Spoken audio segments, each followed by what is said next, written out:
Hello, everyone. This is Miriam Smith Stevens. I am the Thankful Revolution's CEO and founder. Today is October 24th, 2020, and it's 5:52 p.m. Eastern Standard Time. I wanted to share about a topic that is very dear and near to me. We're dealing with a lot of social justice, reform issues, diversity, inclusion, belonging, and equity issues. And at one of my jobs meetings, we had a listening session, and out of that came birth this inspirational message that I wrote. It is also found on my website, thethankfulrevolution.com. It's Myrrhism Message 32, entitled It Starts With Me. Let me go ahead and share how I feel about it. First, we're being an agent of change, and this requires a listening ear, a willing heart, and openness to make intentional actions, even when it's challenging and different than your normal behavior. Again, let me reiterate, when we are going to be an agent of change, this requires a listening ear, a willing heart, and an openness to make intentional actions, even when it's challenging and different than our normal behavior. This is a very important statement because right now, across the world, we are going through a lot of upheavals. There are a lot of things that people of different races and hues are debating about or upset about or indifferent about. And I want us to really think about it right now because humanity is at risk. If we don't start to be accountable one to another, then we definitely are going to utilize, or let me better say, we're definitely going to lose the humaneness that is part of humanity. Because it is our responsibility to be good stewards of this earthly realm.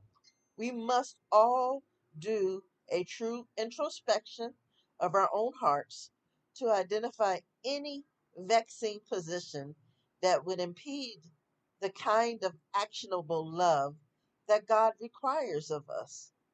That love that sacrificed even his only begotten Son so that all humanity could be saved is agape love. So, when it was impressed upon my heart to write this message, it starts with me. Those thoughts were in my mind. Here's the words that came forth. Walk in my shoes for a day. See what I see, hear what I hear, feel what I feel. The burden on our lives is not that we do not know there is a problem, but what do we do about it? How, as a person of color, do I get someone who has not had the same experience that I have to understand, empathize, and ally with the plight in order to provide solutions? How, as a person of privilege, do I safely engage and productively move forward the message of change to actually activate realistic and plausible actions that make a difference in this world? The challenge besets each of us to do something. Yes, there may be some trepidation, hesitancy, and skepticisms that now in this era, realistic and solid differences will be enacted either through legislation or, more importantly, within the hearts of mankind. Humanity's humaneness is at stake. Are we as a people awake, or do we still bury our heads in the sand to avoid the hard choices that confronts us daily? The visuals displayed in the media can be overwhelming to the point of helplessness.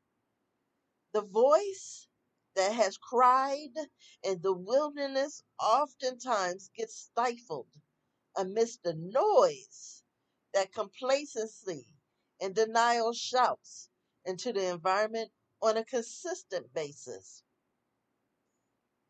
When will all people truly get tired of downplaying the vicious cycle that turning a blind eye, deafening the ear, and hardening the heart to common decency perpetuates? Many icons in this equality for all movement have transcended into the eternal life.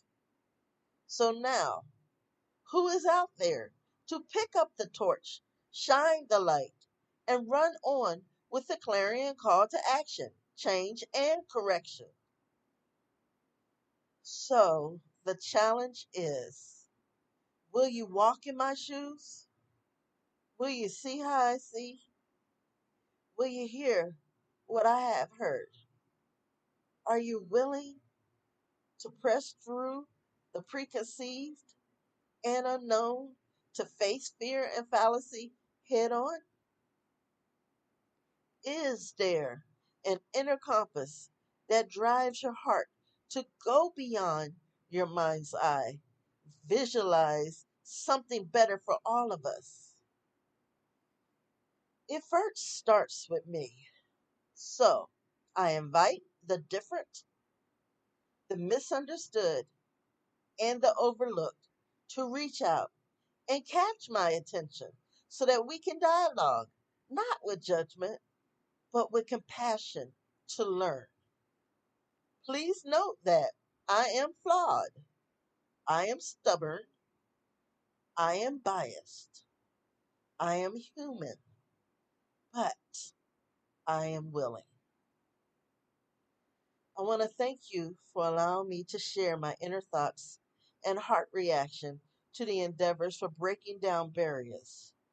The challenge before us is tall and wide, but a bridge can be built in order for us all to safely move across to the other side where we can be better. So, I am Miriam Smith Stevens. I am a destructor of norm and, which means always nurturing destinies, and influencer of now, which means new beginnings is our witness. Please come and visit me at thethankfulrevolution.com, where we can join together, communicate, dialogue, share our testimonies, our differences, not have to worry about the judgment, but just seek in this journey we call life to be better so that we can have a life and that life more abundant as it is in heaven. We want that to be now on earth. Love to you all. Thank you again for giving me this opportunity to share. It starts with me. Shalom.